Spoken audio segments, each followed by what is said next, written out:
Welcome to part 1 of my multi-part series that I'll be diving into Norse Syncretic mythology. Before we begin, enjoy some tunes.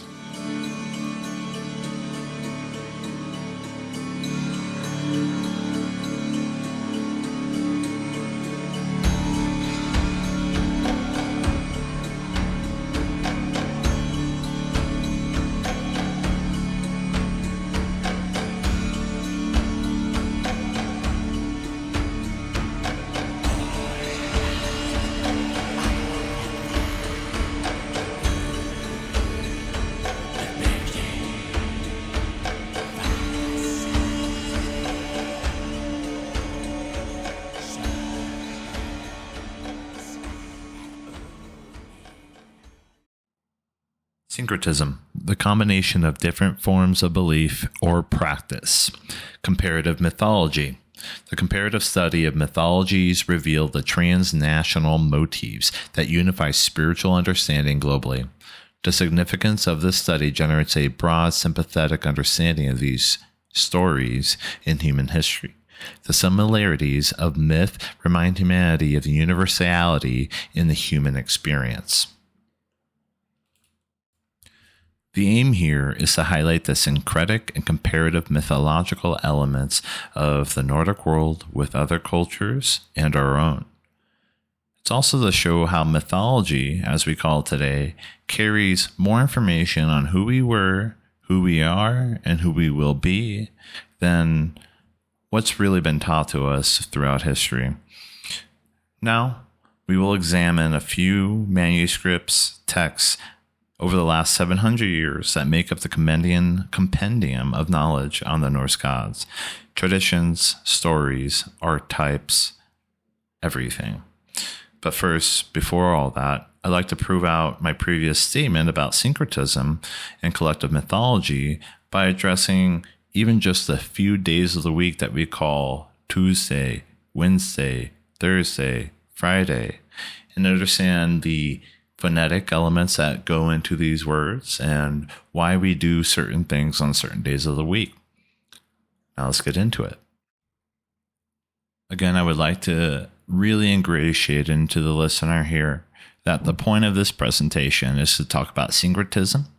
And again, syncretism is an enculturation of one belief system in philosophy or religion and mixing them with another one, uniting them, mixing of two or more behaviors, beliefs, political philosophies, whatever it might be, and then reinventing the meaning on the surface.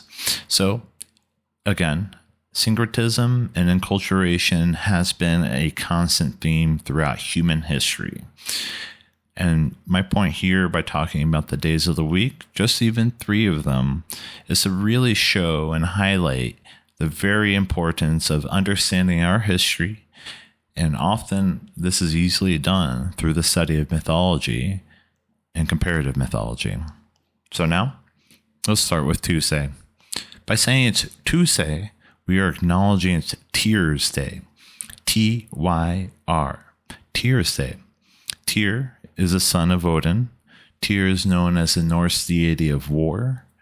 In modern French, Tuesday equals Mardi, after Mars, the Roman deity of war, which then relates to Ares for the Greek deity of war, which is also the son of Zeus, much like Mars is the son of Jupiter.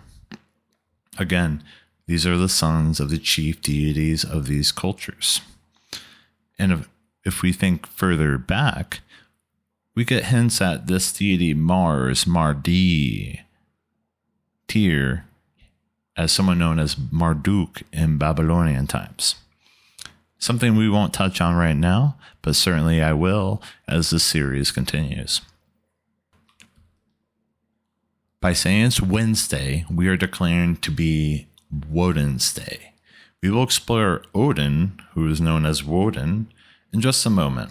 However, to highlight why this day is special, he was highly skilled in magic and understood the runes, in which he sacrificed his eye and hung himself on Yggdrasil for 9 days and 9 nights to learn these secrets.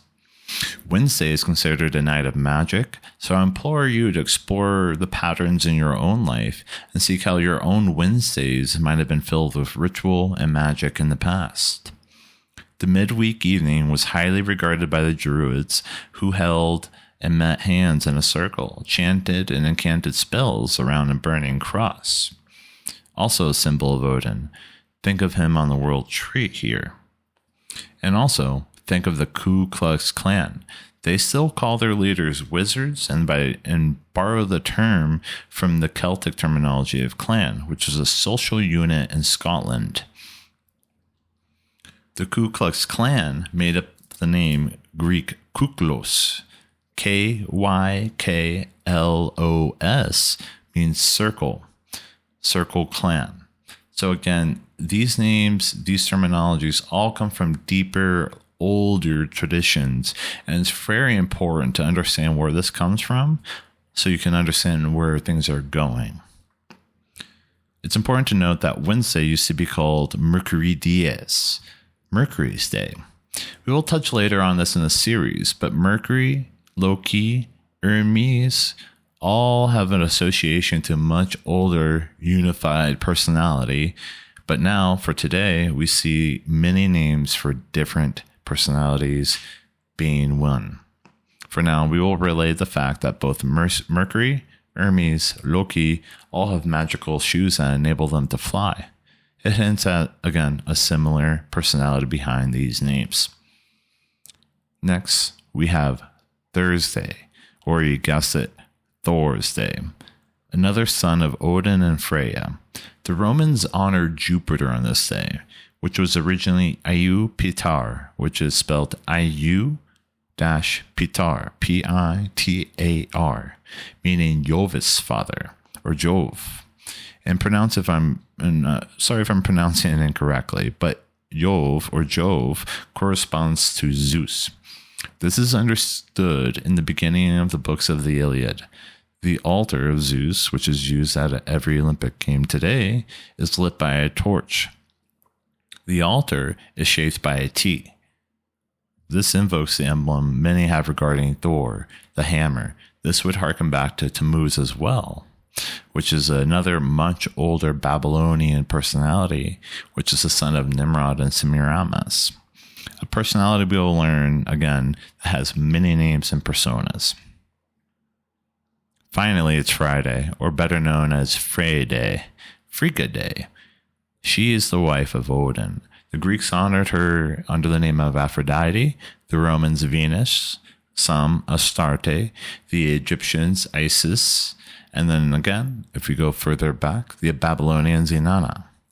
She is often associated with a symbol of fish on her forehead, on her head. The fish predates the Egyptians and comes from the Phoenician or Philistine cult of Dagon. Dag in Hebrew means fish, and Latin Pisces.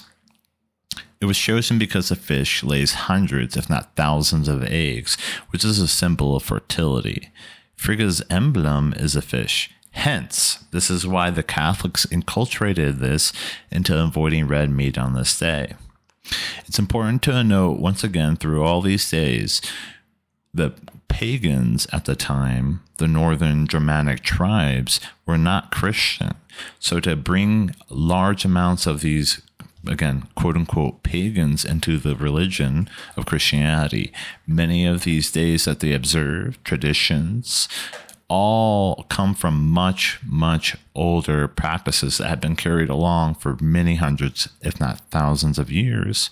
And we get it repackaged, or in other words, enculturated into today's terms. So now you see Monday, well, we didn't cover Monday, but Tuesday, Wednesday, Thursday, Friday, all have names that invoke the Norse pantheon. Now we can dive into the Eddas. At least 5 hypotheses have been suggested for the original word, Edda. One hypothesis holds that it is identical to a word that means great-grandmother, appearing in the Eddic poem Rigsbula. The word also could stem from the Sanskrit word Veda, meaning knowledge. I'm inclined to say, in my personal belief, the Vedas and the Eddas share a very similar commonality, where it's a knowledge of the past, of the people's past. Now, we'll get to this in part 2.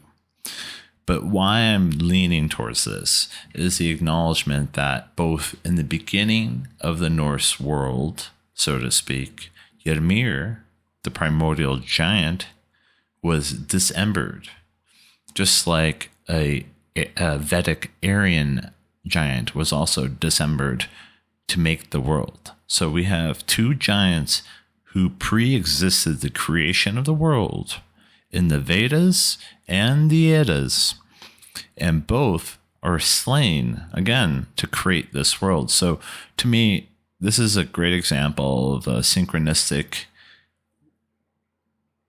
connection between both the Vedas and the Eddas, and why the Eddas really, the word could come from knowledge, just like the Veda. There's two documents that have been written, both again within a couple hundred years, that have pretty much all the information that we currently today have about the Norse pantheon and all the stories within it. There's two that I really highlight. We have the Poetic Edda, also known as the Saemunda Edda or the Elder Edda, is a collection of Old Norse poems from Icelandic medieval manuscript called Codex Regius, or the Royal Book. Along with the Prose Edda, we have the Poetic Edda, and that is an expansive source on Norse mythology. This was written in the 13th century, but nothing was known about its whereabouts till around 1643. At least mainstream historians have this date. The Prose Edda, sometimes referred to as the Younger Edda or Snorri's Edda, was written by an Icelandic scholar and historian named Snorri Sturluson around 1220 AD. It survives in 4 known manuscripts and 3 fragments written down about 1300 to all the way about 1600 AD. So both are very old, but not ancient. But it talks about things and concepts that are in ancient times. So we have to afford the writers here a lot of leeway in terms of understanding the deeper meanings to the stories, the characters, and who they really are. Often we anamorphize and mythologicalize, if that's a word, but if you follow events that happen in history, and we attach characters and names to them so we can remember these events. So that's why I really encourage the listener here to stay around, read into the Poetic Edda, the Prose Edda, and a few other authors who have done a great job in maybe dumbing down or slimming down a lot of this information. A book that I read that it's a lot easier to understand a lot of the characters, the stories, and plots is called The Norse Gods by Neil Gaiman. I would certainly say that's a great place to start if you just have a surface level interest in these characters. He does a good job of highlighting some of the more nuanced aspects of them while keeping it very simple and enjoyable for the reader. And finally, we're going to talk about the players here. The point of this is to introduce you to the synchronistic nature of mythology. So I wanted to not inundate you with too much information and talk about the 3 main characters, so to speak, of the Norse mythology. Of course, there's many more than the 3 that I will talk about, but I think many people today know them because of Marvel and other entertainment pieces. So we have Odin. Odin is known to many as the highest, the All-Father, Grimnir.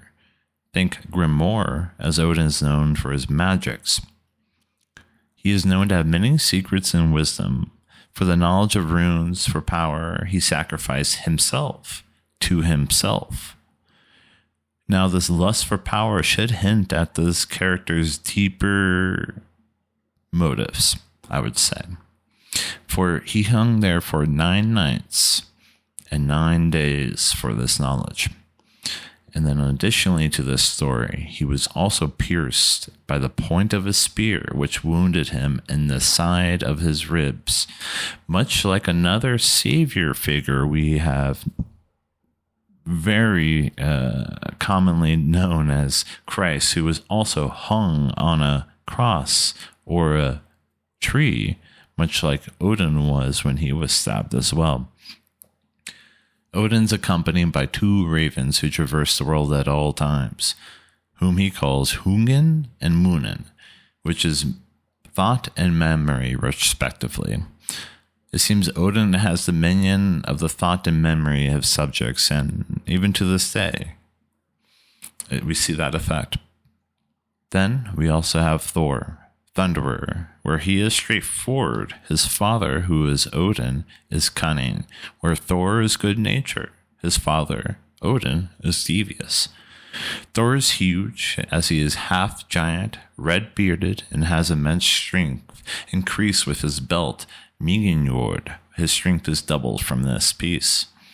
He's also able to bestow blessings and also ruin upon anyone with the help of Mjolnir. Mjolnir is known not just as a tool of war, but also a tool of healing. That's something that we'll dive into a little further later. But again, I want to give a surface level explanation of who these characters are. And lastly, we have Loki. Loki is also half giant, and he is known as the trickster. He is son of Laufey. He is also known as Null, or she is also known as Null or Needle, for she was slim, beautiful, and sharp. Much like Loki, much like Hermes, Loki walks in the sky with shoes that can fly, and he can also transform in a shape to look like any human or any animal. We'll learn in the next few videos here how Loki has used that to his advantage and in a way, his disadvantage. Not even Odin is cunning as Loki, and this is acknowledged in the Eddas. Often Odin uses Loki for his cunningness, and he'll use Loki to essentially further himself. We'll learn later in the series that Loki's archetype personality echoes throughout time and proves to be one of the benefactors to mankind. Here, I'll stop. But next, part 2 of this ever-evolving series, we're going to start to look into the creation of the world, how many other stories mirror this kind of creation event, and then all the different various worlds of the Norse mythology that a lot of other cultures and mythological systems really don't cover. The worlds like Niflheim, Muspelheim, Midgard, Asgard, all fantastical, but the aim here is to really try to ground some of these topics, concepts into more relatable things that we can apply to not just the Norse world. So, having said that, thank you again for listening. I hope you picked up on a few fun things and join me along with this part 2 and likely part 3 and 4 of exploring more of the Norse pantheon, the etymology, and the comparative mythology that we will get much deeper in here. But again, the point of all this is to just slowly descend further into all this material, and hopefully we can learn something together. Thank you again. Much love.